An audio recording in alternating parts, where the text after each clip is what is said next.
Hey guys, today we're reading The 21 Irrefutable Laws of Leadership. Most people would be happy if the rest of the story played out something like this. Publish a few articles, then a book or two, earn tenure, and eventually settle into a comfortable life in the academic community. Not Rice. True, she did carve out a place for herself at Stanford. It was an environment she loved. She enjoyed the intellectual stimulation. She was a talented teacher who found teaching and counseling students highly rewarding. She even became an avid fan of the university sports teams.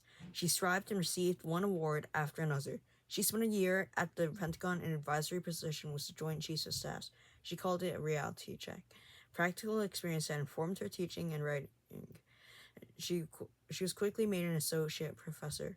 Rice biographer Antonia Felix writes, Condi found her passions in Soviet studies and teaching, and her life at Stanford was rich at many levels. She juggled classes, advising research, writing, playing the piano, weight training, exercising, dating, and gluing herself to the television for 12-hour football watching marathons.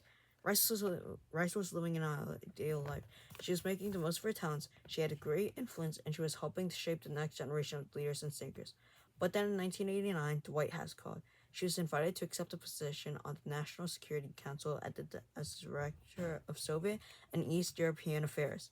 She took a leave of absence from Stanford, and it turned out to be a wonderful decision. She was President George H.W. Bush's primary advisor on the Soviet Union as the government disintegrated, and she helped in creating policy for the unification of Germany.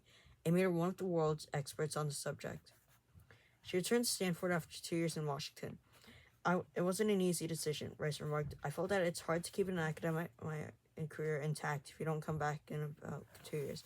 But I think of myself as an academic first. That means you want to keep some coherence and integrity in your career.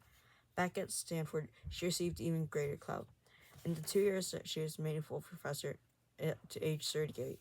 A month later, she was asked to become provost, a position that had never been held by an African American by a woman, or by anyone so young. All her predecessors had been at least 20 years or older when they took the position, and for good reason. The provost is not only the chief academic officer of the university, but is also responsible for a $1.5 billion budget. And Rice is being asked to handle a budget with a $220 million deficit.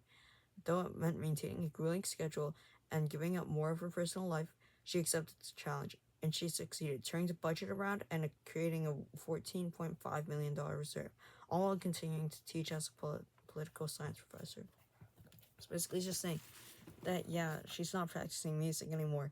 She did kind of have to drop out of college for 2 years, but, it all worked out in the end. So basically it's just try to not be normal, live your life more, do more with your life, and just strive to be more. So, The Beetle and the Boy is a book about, the relationship between a beetle and a boy.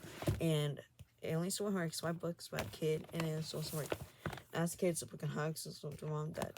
And Stick to It Island is my book's about a dude who goes on an adventure to get treasure. If you like this video, please subscribe. Bye.